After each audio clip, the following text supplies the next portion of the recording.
Good morning or good afternoon, wherever you may be, or good evening or good night. This is Jen at Jen's Arty Inclinations, a place to create, share and play.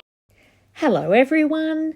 So today I've got this little hidden paperclip, and it's a version that I've done that's quite large so that it fills up almost a whole page, and you can use it to clip things into the book, or it can act as a decoration just on its own. So these are the little pieces. I just had some pictures. I did some book page, slightly larger than the pictures, and then I did a piece of light cardstock that was slightly larger again, rounded the corners, and then I'm inking around the edges of each of them, and that's the bulk of the preparation for the little base pieces.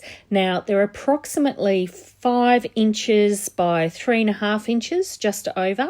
And so now I'm just gluing the two sides down. So the little bit of a book page acts as a little bit of a frame around the picture, and this is just a digi printable. Now I have a whole heap of digis that I've printed out at different times, and what we're doing over in our Facebook group at the moment, playing with paper and glue, is we're actually trying to use what we have. So PPG, use what you have. I'm using the digitals that I've got because they keep piling up and taking up space, so I may as well use them, right? So I'm trying to do that.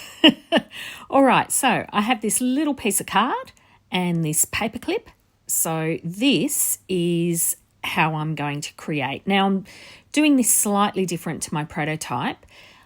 I'm doing my paper clip just a little loop at the top there. So sticking it down with masking tape, because that gives you a really good hold. And then I've got another little piece of scrap card that I'm putting across the top, and I'm just using a hole punch first and then a smaller circle punch just to poke through a little hole that will poke out, and then I can clip a little dangle onto that. So look, I am inking that little bit, but you hardly see it in the final result. Anyway, this is the structure. So using my 540 glue or 450 glue, I always get the numbers of that wrong.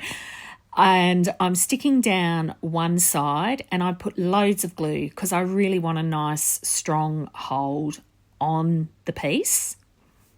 Then I do also put some masking tape across. Now, the reason that I put the masking tape on is, first, it helps the hold, but it also means that when it slides on and off the page, it smooths out that surface. So it means that things don't get caught, because it's hard to glue right to the edge on those inside pieces, especially once you get the second piece on. So I use that to make sure that it slides on and off the page easily. That's just something that I've found works for me. And here I'm, just to make sure I don't stick it closed, I've got a baking sheet there or grease-proof paper that's in between the two sides. So now that I've got the paper clip glued in, oh, by the way, I ran these pieces around on the sewing machine. I just did a border of wonky stitching around the edge just to give them another bit of a touch. So now I'm using that same strong glue to glue each side down separately. Now on my prototype, I actually stitched all the way across the top on my sewing machine with the paper clip inside, which is a little bit haphazard. I was lucky I didn't break my needle, but not advisable. So I thought I'd give it a go on the second one without doing the edges across together on the top. But if you wanted to give that a go, you could try.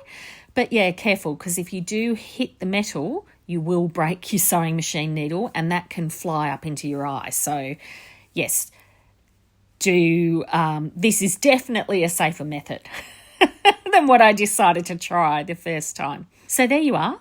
I've glued down each side, and then I just did a little bit of stamping on the pictures just to give it, a little bit of a personal touch for me and how I liked my pieces to look. Now, once I did this, I did find, because I didn't glue all the way across the top on both of those pieces. They did kind of curl up, so I did put it underweight for a few hours just to make sure that it really flattened out. So that's the only extra thing that I did, and I just put it underweight like a brick. But there you are, that's the little piece.